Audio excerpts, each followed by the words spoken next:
is Miss Lizzie. I don't ever smoke the dizzy, but we can always share some ditzies. It's just a cup in time. This song doesn't have to rhyme. Life's all of us, not every moment we can be feeling fine.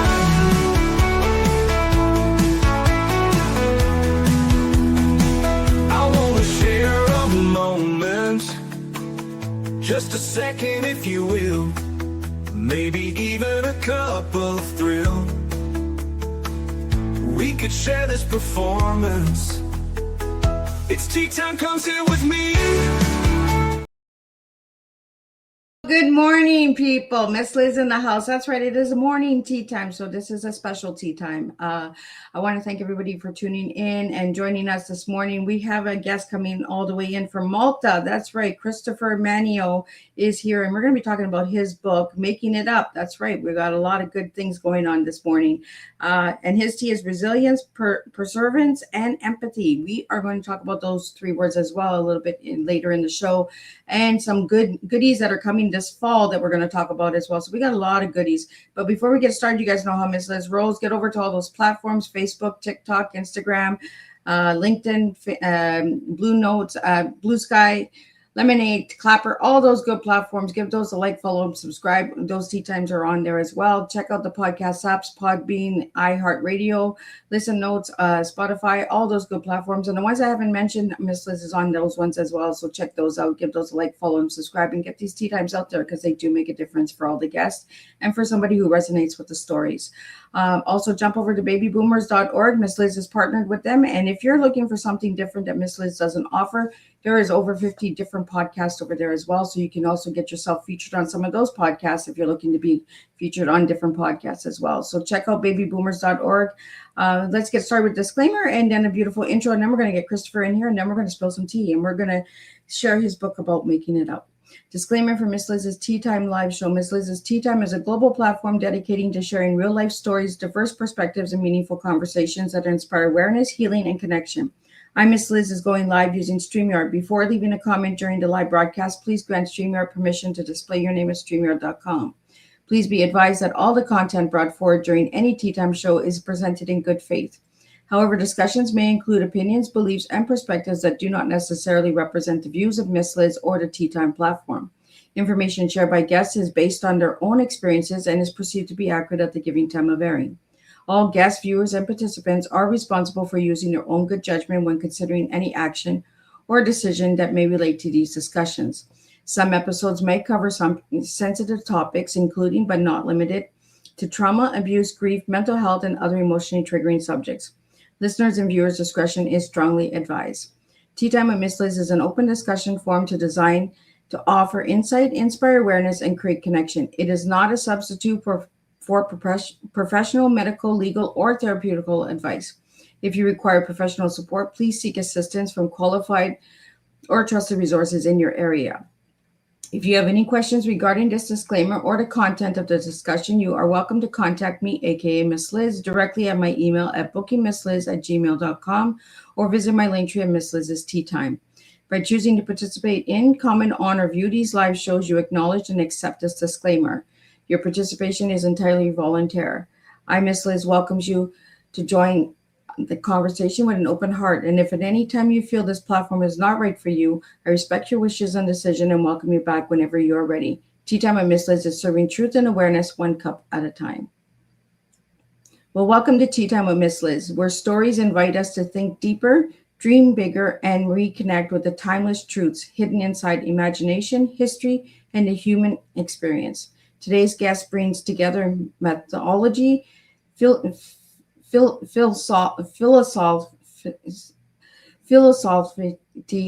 storytelling, and education in a way that challenges readers to explore not only fictional worlds, but the deeper questions within themselves. Please join me in welcoming Christopher Mannino, award-winning fantasy author, educator, mythologist, and creator of the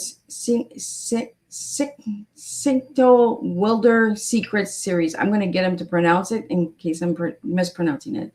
Christopher's work blends epic fantasy and mythology, ethics, philosophy, and coming of age themes that resonates deeply with both young readers and adults alike. Through rich storytelling and layers characters, he explores courage, identity, sacrifice, destiny, and the choices that shape who we become.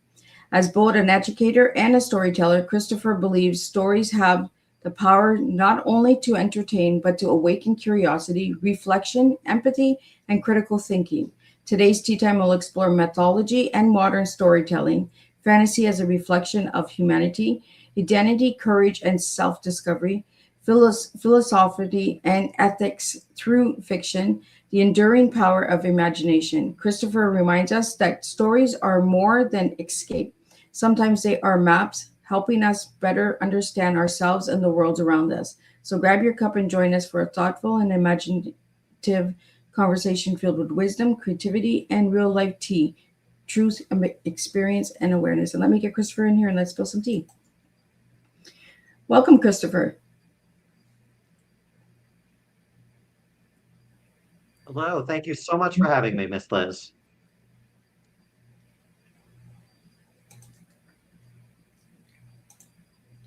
I think we have Christopher here. Let me see. Is Christopher in the house? Can you, There we yes, go. I yes, got can you you. hear me? I got you. Yes, Little yes, I'm glitch, here. little Can you hear glitches. me? I got you. Yeah, a little bit of a delay. Yes, Well, Christopher, let's get to know you a little bit before we jump into your books and all that good stuff. Tell us a little bit who Christopher was as a little boy and who Christopher is now.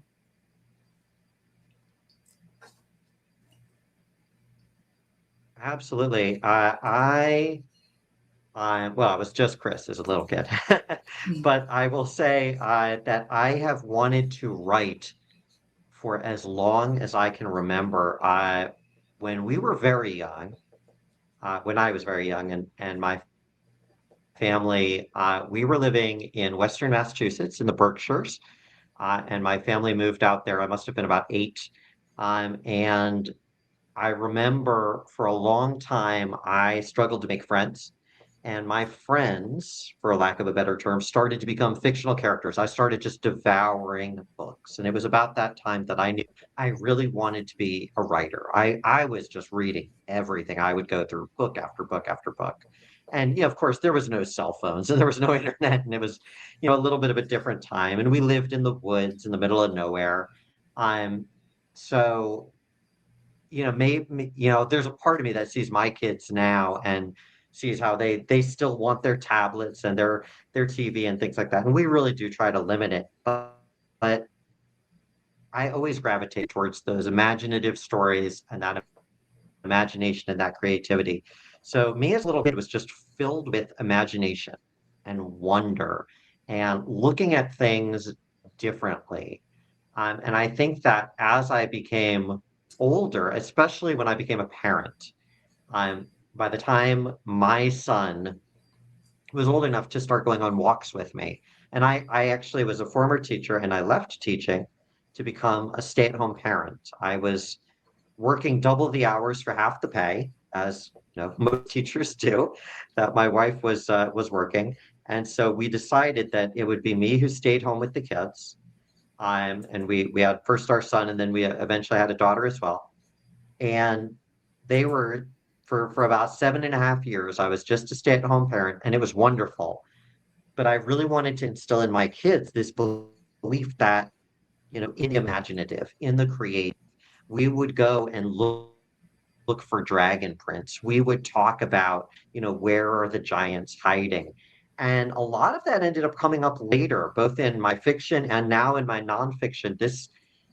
I don't think I was aware of it for a while, but it definitely was a part of who I was, this need for storytelling and sort of fantasy, this need that fantasy can be enduring.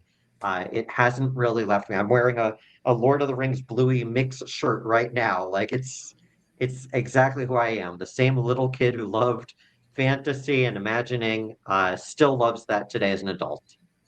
Well, I've talked to a lot of writers who have written fantasy, and it's a way of expressing themselves, right? Because they didn't know how to express themselves as a child, so they put themselves into these worlds of fantasy. I know I did that as myself, getting through some harder things in life, right?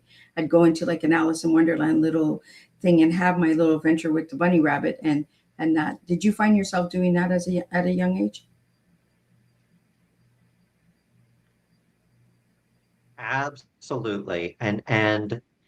From a psychological point of view, I think what it really comes down to as an author, I will tell you because my background outside of books actually for a long time was in theater, and it's such a different writing thing. I wrote a play once. It's a really good example of how different it is because in a play you can write the words, and then the play is not up to you. You don't do it. It's up to a team of people, and it's a beautiful process and it's its own thing. But as an author, you are literally God of this world. And so whether you're a little kid escaping into a book or you're an author escaping into your world, I think that control, that knowing what will happen. Whenever I start, and I just started a new book, actually, I'm outlining it right now. I just started it a couple weeks ago. Every time I start a book, I know how it's going to end. I'm not one of those people who has an idea and doesn't know where it's going. That's never been me. I know exactly how each book will end. And I think that level of control, it's almost like a form of power, but it's also sort of reassuring. It's comforting because this is the world that you create, that you mold. So I think that's sides of the world and questions in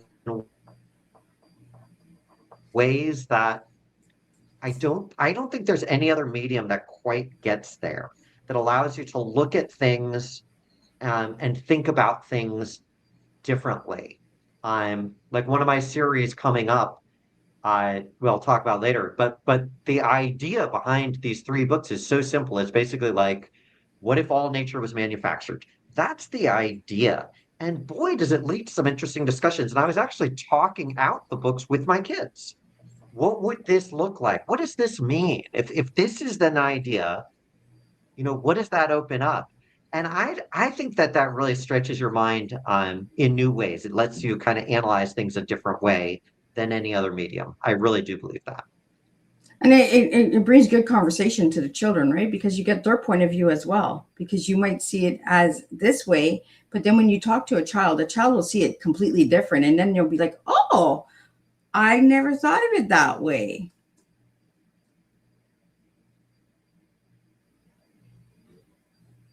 Absolutely, yeah. I with my children's books, I definitely talk out the ideas and I actually try to read my books to my kids too. Any author will say one of the most important parts of writing is having test readers. And I'm lucky enough that mostly because I work in education or did for so long, I don't at the moment. But I have a lot of friends and former students and kids of former students. So I'm lucky to have kid test readers for my kid books. That's itself a blessing. But even before that, just talking out things, you're right, with your kids, it does open up like, how do they see this? How would they interpret that? And it's always different than you expect. And it really it gives you pause. And that doesn't mean you're going to just take anything they say, but it at least gets you thinking, at least gets you reevaluating, what do you want to keep on the page? What do you want to move forward with? And, I will mention, for the nonfiction, for my parenting book, I think in a lot of ways, that's kind of a core idea that I played with Making It Up. Making It Up is this parenting book I recently released. And this idea of you have no idea what the kid's idea is going to be. You have no idea what they're going to give you. Making It Up is built on bricks. This is what we use in theater, especially in improv. And a brick is an idea. And when I was teaching improv and I was coaching improv, the number one mistake everybody makes is they think they know what's coming. They're anticipating the bricks. They're trying so hard. Oh, they're going to say this. I'm going to make them say this. And it's similar in parenting. Like, I know that I'm going to sit down and we're going to have this playtime and I'm going to do it this and this and this. Well, here comes the kid and they're just a little bundle of chaos because they're a kid, right? You don't know what they're going to say. You don't know what they're going to think. You don't know what they're going to add to it. And so being open to that empathy you mentioned as one of the core elements, being open to that just awareness of what they're saying, what they're thinking, what they're doing, I think is so critical to parenting and honestly just to life in general. I think it's really important. Well, let's talk about your book called Making It Up. I'm going to pull it up for my listeners out there. Tell me a little bit about this book, Christopher. I'm holding it up too. Making it up, it starts two ways.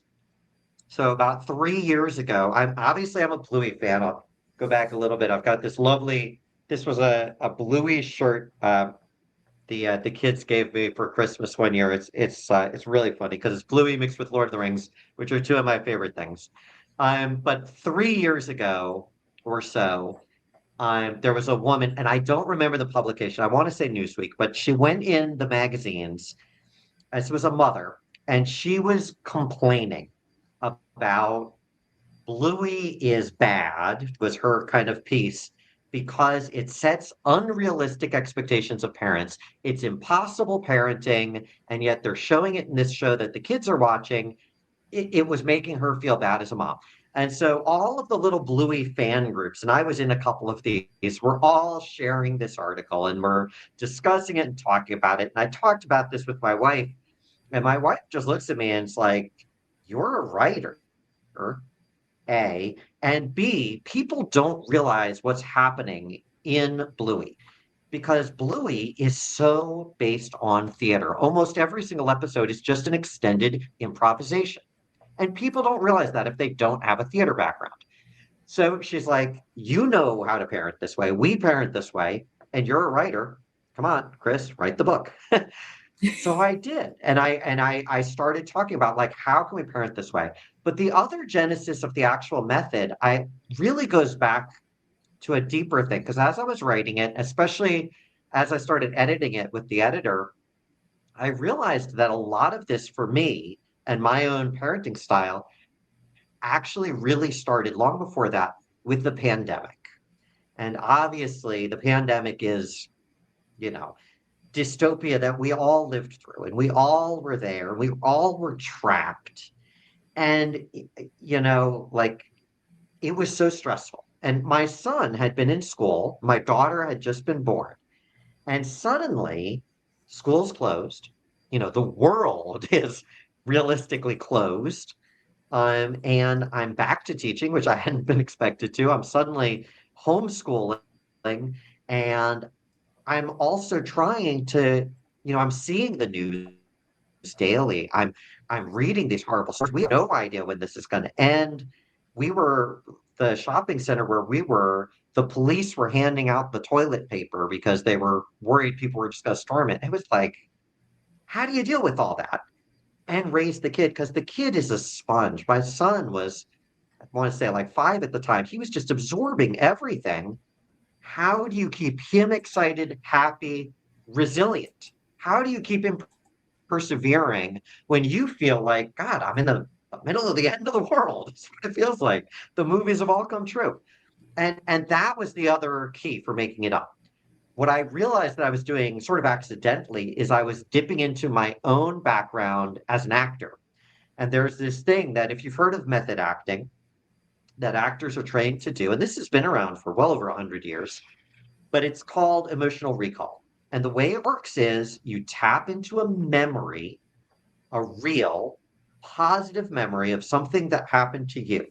This is what I started doing to kind of keep myself moving forward. In fact, during the pandemic, each morning I would get with my son, my daughter, we would take a little picture of the three of us smiling. And I was like even posting it pandemic positivity, something like that. That was my happy moment. So then later on, I'm going to doom scroll a little bit, or I'm trying to juggle teaching and this and, everybody's baking their own bread and, all the pandemic stuff, right? And, and we're wiping all the counters and everything. And my mind starts going a million places. Nope, I'm going to put it back on that smile. And instantly I'm going to become calmer. It's the same trick we use as an actor. It's the same way Romeo, if he's in Romeo and Juliet, pretends to be in love with Juliet. He's not. He's not really in love with her. And he's really not dead at the end of the show. He's got to do another show tomorrow. You know, how do you fake that? How many times has he got to Is die, right? you do it by tapping into these memories. Right. And man, if it's a long run, it's going to be a lot. But you have to tap into these memories. You have to tap into these emotions because otherwise it's not real.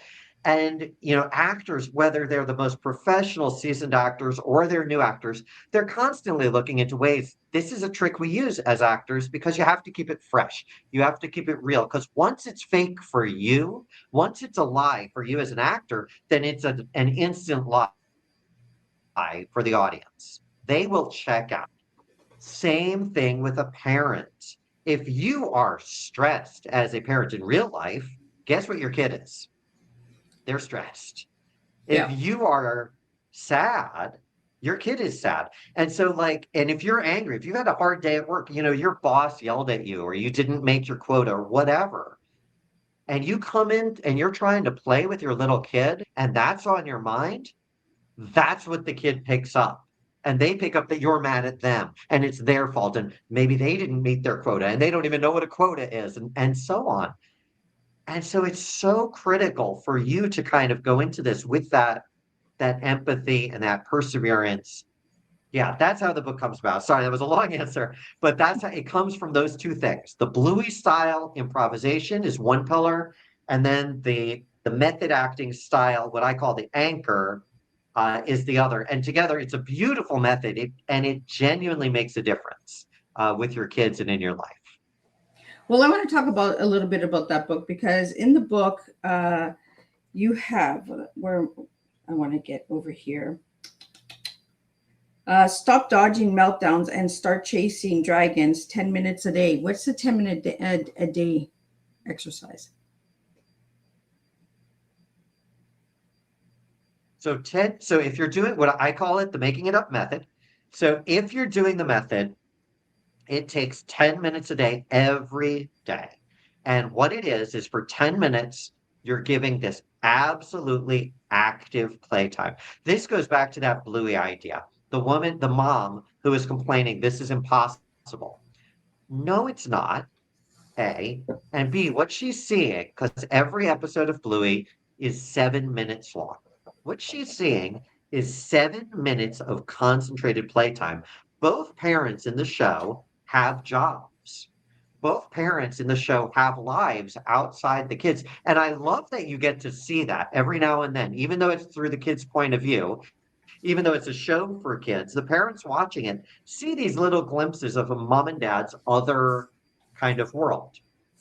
But for that limited amount of time every day, they are all in. And what makes the show successful and what makes them good parents and what makes you a good parent, if you're kind of doing this, is for 10 minutes every day, you're not on your phone, you're not, having the TV on in the back, and you're not doing anything else. You're just playing with your kid. That's it. If you have young kids, especially like 5 to 8, or really 4 to 9, that's your key age. They need that. They need that time where you are just intensely playing with them one-on-one. And I walk through ways to do it. So I teach kind of the rules of improvisation and how you can do it as a parent. I teach the anchor method and how you can use that resilience, that method I talked about using a memory. It actually takes a little bit of practice, but how do you go into 10 minutes if there's so much other stuff on your mind? How do you give 10 minutes of fun playtime if you're exhausted? And there's ways and there's tricks to do it. So I kind of talk about that. I also talk about that it's okay to set when it is. If the kid comes up to you, they've just got home and they want 10 minutes right then, and you're not free. Let's say you're in the middle of doing a tea time with Miss Liz. Yeah, that's okay. You say, I'm going to give you your 10 minutes a little bit later. That's fine. I literally had this conversation an hour ago with my kid, and that's 100% okay too. It's okay to set those boundaries. But I think that a lot of parents, when I was the stay-at-home dad, we would go to playgrounds or we would be at the cul-de-sac, and I would look at all these other parents, and I have to say, and I think it's hard being a parent. I get that. But I look at a lot of other parents who don't really try to engage with their kids. They'll bring them to the playground and then they'll sit on the phone and just stare at their phone. I have seen this so many times. And it's sad and it's disconnected. And I think that some parents just have a hard time interacting or knowing what to do with their kids. The kid has all these ideas, but what do you do with those? How do you play with them? Maybe you're used to some sort of structured board games and things like that, and that's fine. There's nothing wrong with that. But if they want just plain imagination, I'll give you another example. A couple weeks ago, my daughter and I, we packed up all our suitcases. We went to London. We were there for a week. We did all the sites. We did all the food. Then we got on another plane. We went to Paris. We were doing everything in Paris, all the sites. It was amazing. Oh, and by the way, all of this happened within an hour in our kitchen because we never actually left our kitchen. We didn't go anywhere. This was not a real all expense paid trip. This was all imaginary. But we did it with this. We had a little suitcase. We had the kitchen chairs. We were in the plane. We did the whole thing. And it was wonderful. And it was a wonderful playtime. Did not cost nearly as much as I'm sure a trip to all of those places would have cost. Cost nothing at all. And you didn't have any of the This was a stress of waiting in wonderful lines or memory. anything. Yeah, right? This is free. Yeah. We had no security checkpoints. We had no queues. We had none of that. But and no money. It's also nice. But at the same time, we create this lovely, intense memory and we're bonding together. And she still likes talking about these memories we do together. That's what it's all about. That's what this is about. It's about bonding and connecting. And it's not just a book. I actually will give a quick plug. But there's a whole video course I made on my website that walks you through it too. It goes hand in hand with the book and is really an amazing thing that goes with it. All self-guided too, but with the same goal in mind on how do you do that? How do you spend those 10 minutes that you can go chase dragons? You can go fight ogres or go to London and Paris or whatever. You can do that in 10 minutes if you just keep saying yes to their ideas and building off them and you stay grounded yourself. That's what it comes down to. I really love it because, imagination is one thing that we struggle with in today's world because of social media, right? It takes away the imagination of a child. Even writing a story, I do this with my granddaughter. I'll get her to name like frogs or flowers or stuff like that. And she comes up with these imaginary names. I'm just like, where did you get that name? She's like, I just thought of it. But start naming like the flowers, start naming the animals and then going into the little wonderlands. And when she zones out, I always say, oh, where's the little white rabbit going this time? Kind of just see where they're going. I think that imagination is one of the things that is lacking in today's world. And I am so glad that you brought that back with your book, in which you have like worksheets and courses and seminars and all that. Tell us a little bit about that, Christopher. If you go to the website, and I see it on the screen, and you click on MIU course, or if you click nonfiction, it'll take you to making it up the course. There's a whole little, as I said, a self-guided video course. It's me kind of talking you through it, but with a lot of slides and videos and demos and meditations, and like things like that. But as I said, it's all self-guided. It's only $49 US. It's actually it's kind of a steal.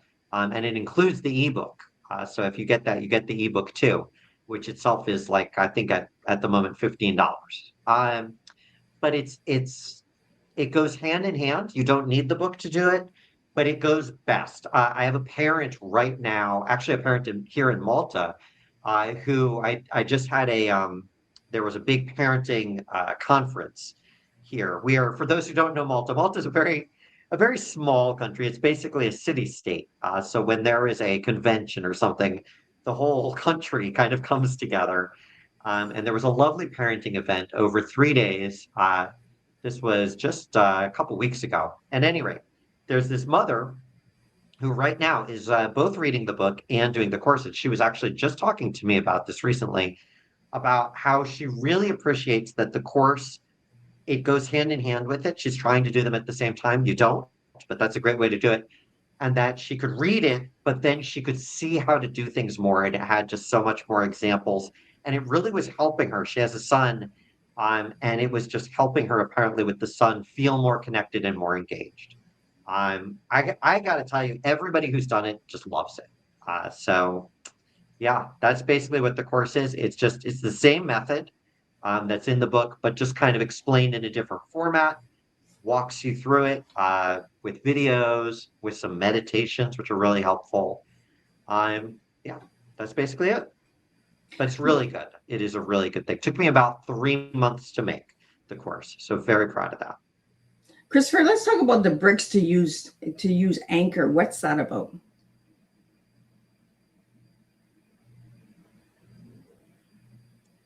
Sorry, can you say that again? I found bricks to use anchor. What is that all about? What are the bricks? So the bricks and the anchor are two different things. I will explain. So hold on. There's actually a lovely picture in the book. I'm like tempted to turn to it if I can find it, but I'm not sure I'm going to be able to find it. The book is illustrated, not by me, by a lovely guy in London, Corey Reed. I've never met him personally. Here, I actually show the back of the book. If my camera agrees, my camera is being fussy, but on the back of the book, oh, there it sort of is. I don't know why it's trying to blur it. Is a picture of kids building a castle, and they're building it with bricks. So a brick, what we call a brick, this is from improvisation. And improvisation for a lot of people is a little bit of a scary term, and theater, I know, is also a scary term. This is not whose line is it anyway? I really want to emphasize that. This is not improv that you go to an improv show because, excuse me, improv has a sort of reputation of being funny and silly. And it can be, and improv can be funny. There's nothing wrong with funny improv. But things like that, like Whose Line especially, they sort of give it this, oh, it's just all about the gags. It's meant to be funny. Not exactly. Improv in its purest form is actually one of the oldest forms of theater. You could argue it's the very earliest. The myth we do in theater education is the first theater, the very first theater, long before the Greeks and Thespis and all that.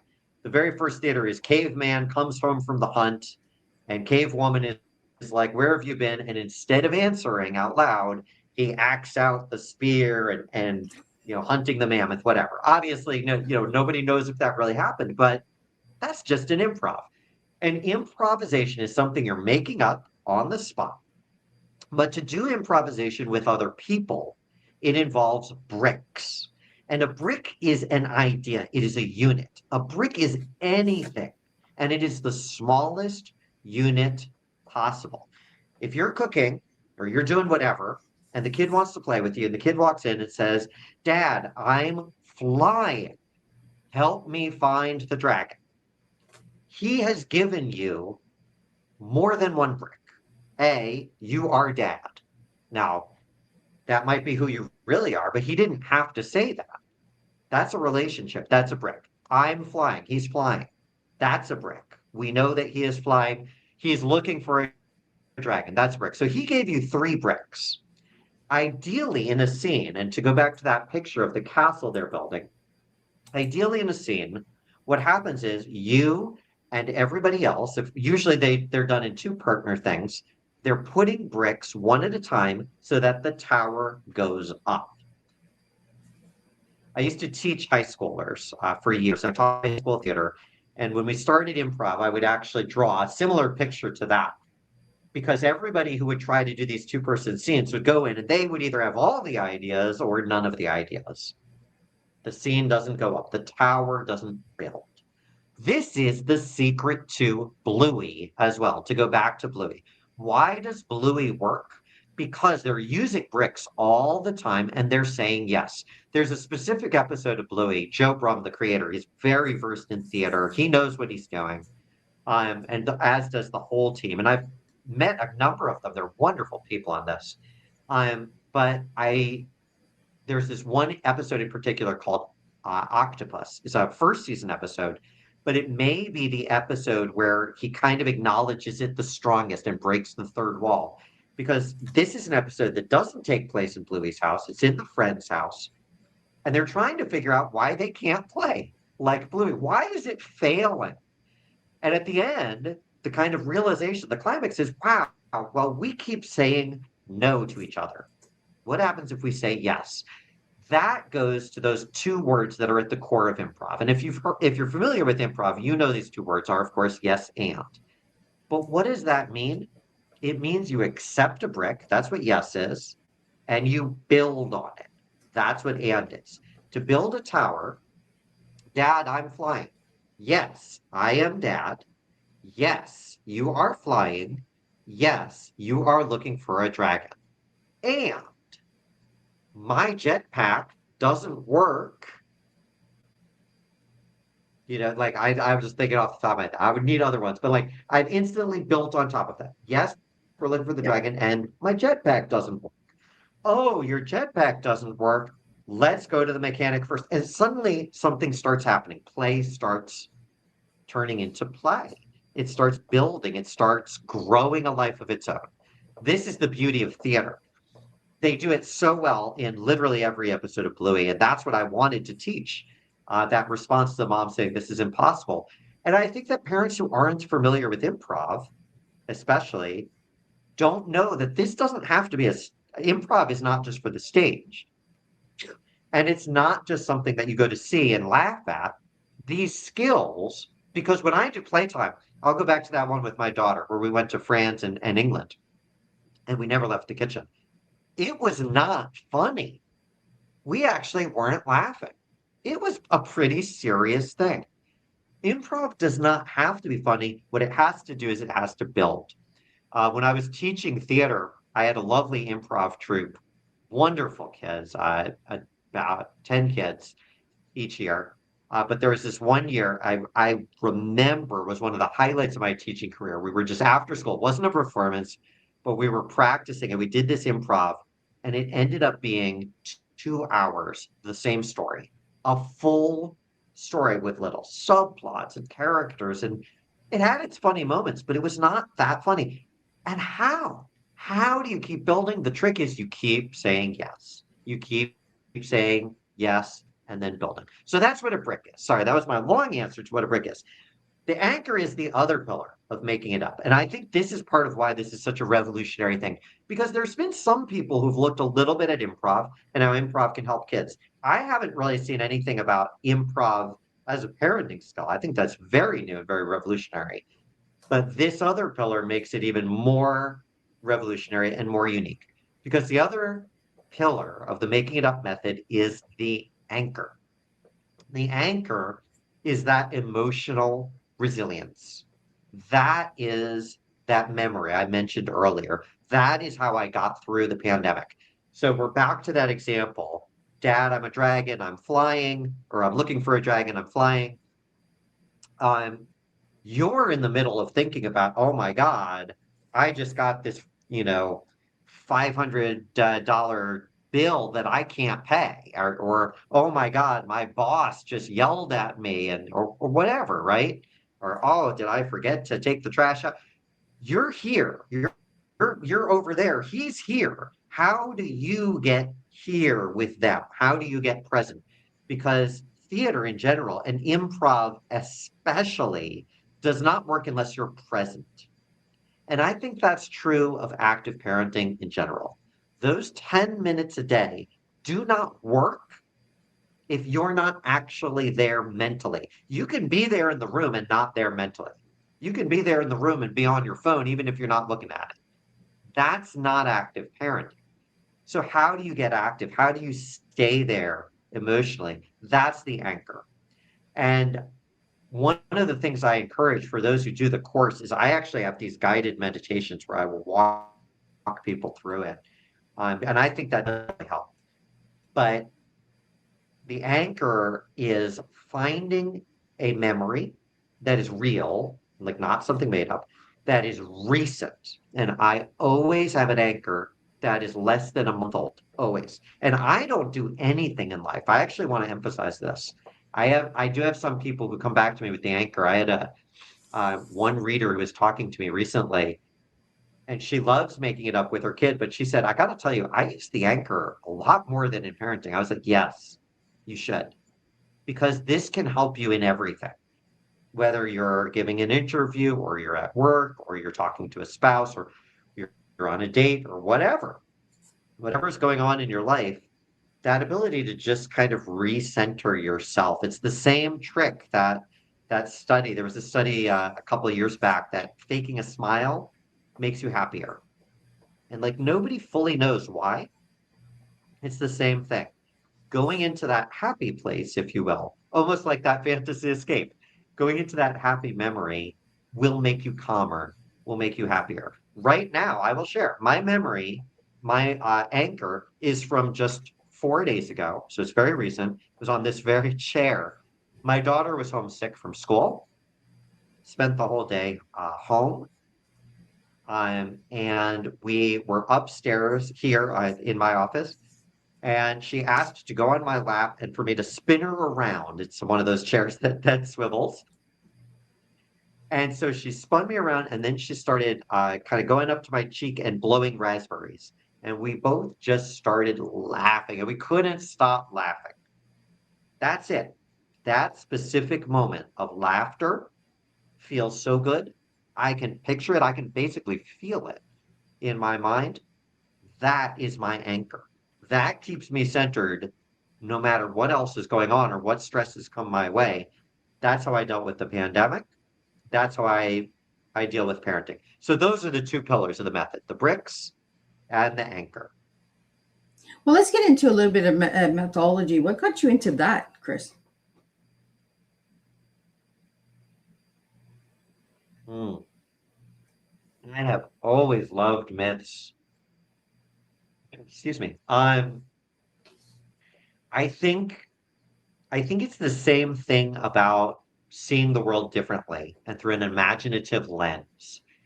I think just growing up and having that fantasy and the daydreaming. And then I started reading myths. I started reading fictitious versions. One of the earliest books I read, or four books, Evangeline Walton in the 70s, possibly late 60s, has a fictitious version of the Welsh Mabinogion, which is an actual myth cycle from Wales. But she had sort of serialized it. It ended up being serialized more popular for kids by Lloyd Alexander. I actually have, and like, these are stories. And so that I actually got into the Welsh myths first. Then I started like looking up Greek and Roman myths and some Hindu myths. And like, I don't know, I just really enjoyed studying it. My degree as an undergrad was in history, but history, I found that mythology, it allows cultures to kind of shape the way they tell stories. And one of the things in Malta, for you or anybody watching who's not aware, Malta actually has the second oldest human structures in the world. The second oldest that we've found. The oldest is in Turkey, but the second oldest is here. And these are buildings, and I've been to a number of them. These temples are older than Stonehenge, older than the pyramids. They're thousands upon thousands of years old. And you go and they're huge, like Gigantia in Gozo, which is the neighboring island. It's basically 2 stories. It means Temple of Giants, basically. And, and then you're just trying to wrap your head around what did these people, and nobody really knows what story these people were telling. I mean, the people are long lost now, but like, what were these people telling each other? How did they, view the rest of the world? When they looked up at the stars, what did they see? There's all these lights up there. What are those?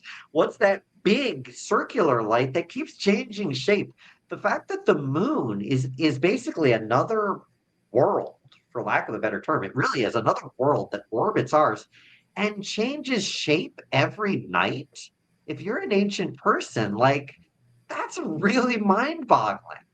And so I kind of love to think about early answers to those. And then as I became a fantasy author, I loved to play with different explanations, um, different reasons that that might be happening. I think that's really fun too. The book coming out in the fall, the first one, Starkeeper, really plays with that idea of what are stars? What is the moon? What if they're all completely different? And I enjoy playing with that a little bit, changing the mythology. I think that's really fun. Well, Christopher, let's talk about some of those books that are coming in the fall, because you have one in September, October, and November. So tell us a little bit about each of those books. Absolutely. So there are three books coming: Starkeeper, The Autumn Turners, and The Story Spinner. These are not exactly a series. They're all set in the same world, but they're each a standalone story. And as I said earlier, sort of the idea is nature as sort of manufactured. That was the idea I was playing with. So in the first book, it's about a poet, an aspiring poet. He wants to be a poet, but instead he's forced to do this boring job to him, which is he has to hang the sky every night and them down. The stars are sort of light bulbish things, and the sky is very, very solid. And in this particular world, that is a bad task, and he doesn't want to do it. And he's sort of hoodwinked by the man in the moon. The man in the moon is the villain, and he's an actual man, and he's jealous of his sister, the woman in the sun. And as part of his tricking Jack, the main character, Jack ends up breaking all of the stars. So he has to make new ones. And it's this lovely book. It's this very imaginative, very visual world about this boy and his companion, who's a girl, and their journey. And they're on top of the sky, they're beyond the sky, they're creating new stars, they're trying to figure out what stars really are, which is part of the story. And it's also a story because a lot of my books have sort of subtle messages too, and this one does as well. It's actually a book about overcoming jealousy. So I mentioned the man in the moon is jealous of the sun. Jack at the beginning is jealous of everybody who gets to do different jobs. It's about overcoming that. And the villain, if you will, ends up being envy is a physical, it sort of takes a physical form. I played with that Shakespearean envy as the green-eyed monster from the Scottish play. Um, and so there are these literal green-eyed monsters that sort of take shape. And how do you overcome envy? So that's the first book in September. The second book is set in the same world, completely different characters, different part of the world. And in the second book, you see four cities. And they're all kind of next to each other. And these are where the four seasons are manufactured. Just like the first book was about manufacturing night and day, this book is about manufacturing, autumn, winter, summer, and spring. And there are these two twins who have been separated for years and don't really know why. And they sort of have parallel stories for a long time, but then they come together. And I love the main character. One of the main characters' name is Syn. It's pronounced that way. It actually says that very early on, but it's spelled Syn, because he just wants to be hidden, but his name is Syn. And so you have Syn and Lillian, and there are these twins, and Lillian is seen, literally, like she's noticed, and she's hidden rather. She's hidden in plain sight, but she wants to be noticed a little more. So they kind of have opposite goals. They come together, but they are going to be in charge of making sure summer doesn't take over, so to speak. And it plays with this lovely idea of manufactured nature. So they're going to go and they're going to literally paint the colors on the leaves. They're going to ink those. They're going to be in all of these sort of steampunkish cities. And then the other job they have is they actually have to sweep up the shadows. Is a fun a fun career that you encounter, and that ends up being very important to the story.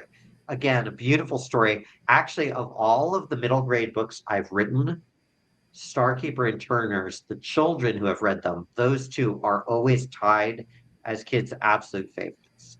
Those two in particular. And then the third story is The Story Spinner that comes out last. That one's a little bit more sequely because it's the Man in the Moon's son is a character, but it's still not really a sequel.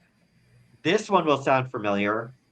Just like the other two have social messages, that one is about finding who you are and being okay with who you are for the second one.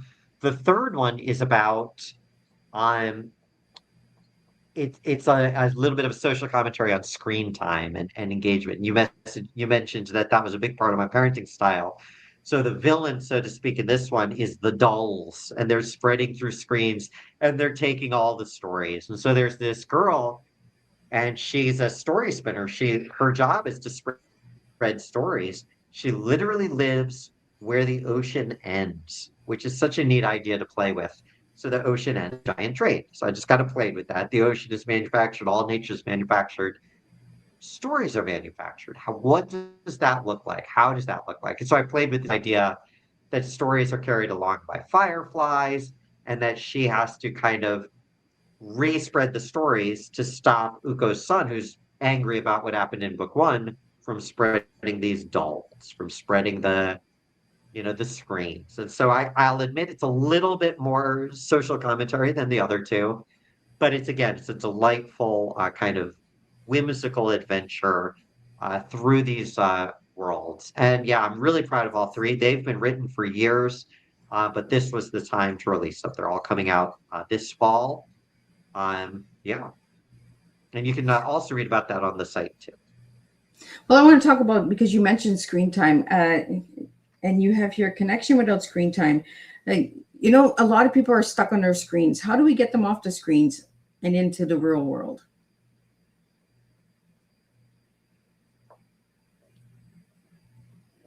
It's not easy. I will fully admit I use my phone as much as everything. I have the same issues. I don't fully I think that the imaginative play helps. I think that for the kids, having time that you're devoted to them outside of a screen and where they can see you doing things outside of a screen is helpful. I am at the same time, I'm not anti-screen entirely. I mean, I think that that's too much the other way. Like realistically, in today's world, my kids will need computers no matter what they do. Everything needs computers, right? Even if it's just for an interview, they will need to know how to use computers. My daughter, actually, who's only 7, we had her practice coding an app. Again, we still want them to have the skills. We still want them to have the awareness to succeed. That said, you have to find things to do. I will admit, for us, part of why we are slow traveling the world, this is our answer. Now, this is obviously not for everybody, but part of our answer to get away from screens is to constantly have more things that excite them. We're in a country where you can go and, explore Roman ruins or ancient temples or medieval cities or stunning coastlines and talk about that. And we will go to the coast. And it's actually a country that's both ancient and very, very young. Malta, as an independent country, is only 50 years old. And so we talk about that too. What are the issues here? What are they doing about it? What do you, as children, my kids are 7 and 10, but they're old enough to have these conversations. And I think that's the key, is the conversations. Talk to them, talk to your kids.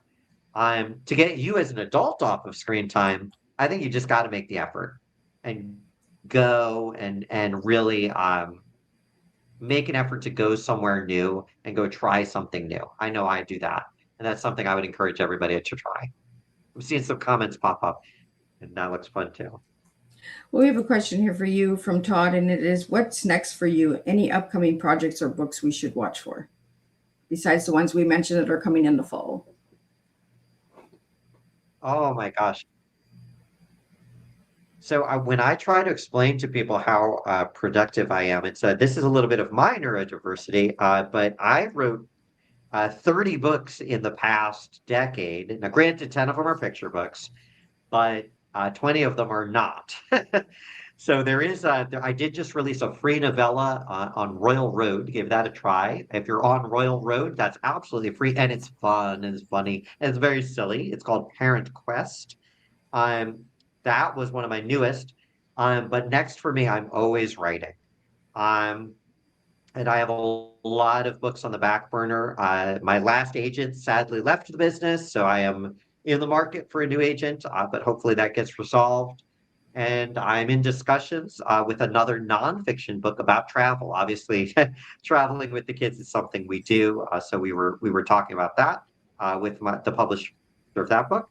And yeah, so just constantly writing. And I will say, in terms of what's next for me, I think the biggest difference, obviously, I'm in American rather, but now living in Europe. I think the biggest difference in Europe is this de-emphasis on productivity. And I am still super productive and I do work a lot. But in America, in the United States especially, the first thing anybody asks you when you meet a new person is, hey, what do you do? And it's this idea that you are your job. Here in Malta, nobody cares at all what you do for work. I have friends who I've talked to for ages, and they don't even know what I do as my day job. And that's fine.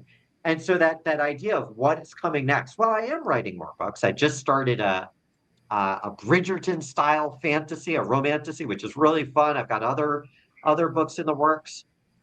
But I think for me, what comes next is just continuing to enjoy life, enjoy my kids, enjoy my travels. I think that's more important in a lot of ways than always focusing on the productivity.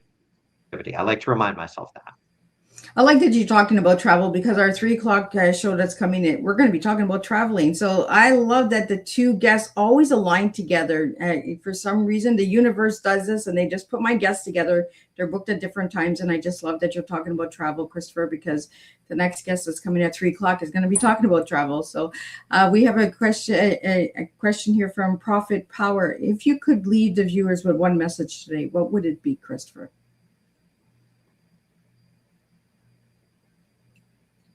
I think it would be never stop dreaming, because that's the key of my perseverance is never stop dreaming. I'm like, let yourself imagine, let yourself dream big, let yourself, fantasize is fine. Go out and explore the world. But yeah, don't stop dreaming. And I think there's a lot of social media. You mentioned the problems with social media. There's a lot of social media right now in particular that tries to stifle your dreaming, that tries to say, oh, everything's bad, or this is wrong, or this is hard, and I think that once we stop dreaming and we stop pushing, that's when we stop being humans. That's when we start just being the AI bots or whatever. And that's really what I would leave. Never stop dreaming. Now, Christopher, do you think you'd ever write a book about the AI bots and trolls that we have on social media? Oh, I do not know. I do not know. It is definitely out there. I've considered it. I don't know. It would be probably taking a method similar to this of getting away from that. But I don't know. I don't know exactly what that book would be at this point. But we will see. You just never know what Christopher is going to come up with. Hey, Christopher, if you'd like to just spell out your website and final message for all the viewers today.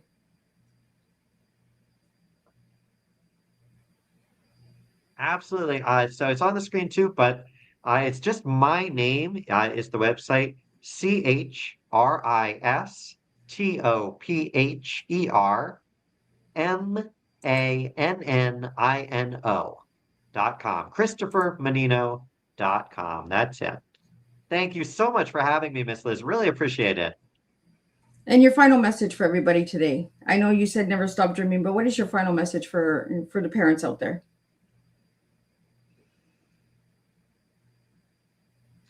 I think that even if it's hard for the parents, even if it's hard, that bond between you and your kid is the single most precious thing in your life, and between you and your spouse too. And taking the time to nurture those bonds, ultimately, this method is about bonds between you and your kid, between you and your spouse, between you and yourself. And taking the time to nurture those bonds, to remember that those bonds are way more important than anything else, the deadlines, the goals, the whatever. Spend the time on those, because in the end, that's what really matters. That would be my closing message to parents for sure. Well, thank you so much, Christopher, for joining me. I'm just going to do a quick wrap up of what today's tea time was about, and I'll be back at 3 p.m. and we'll talk about travels with the next guest, with Sarah. What a fascinating and meaningful conversation today. Christopher, thank you for bringing your creativity, insight, and thoughtful perspectives to the tea time table. Your storytelling reminds us that fantasy and mythology are not simply about magical worlds or historic journeys, they are reflections of humanity itself. Today's conversation expanded imagination, philosophy, ethics, identity, courage, and the timeless role stories play in helping people make sense of life's challenges and possibilities. One of the strongest takeaways from today is this: stories shape how we understand ourselves. Through mythology, fantasy, and fiction, readers are often invited to face fears, question beliefs, discover resilience, and recognize the complexity of human nature in ways that feel deeply personal and transformative. You also reminded us that imagination is not childish, it is powerful. It expands perspective, fuels creativity, and helps people envision possibilities beyond limitations. Here's some food for thought to leave with everyone today. What if the stories we are drawn to most strongly are actually reflecting the lessons, strengths, and questions we are meant to explore within our own lives? Because every hero's journey begins with the courage to step into the unknown.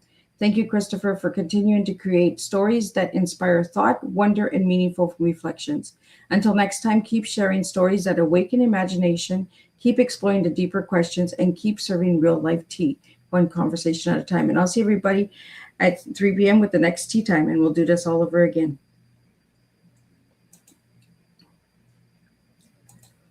Thank you.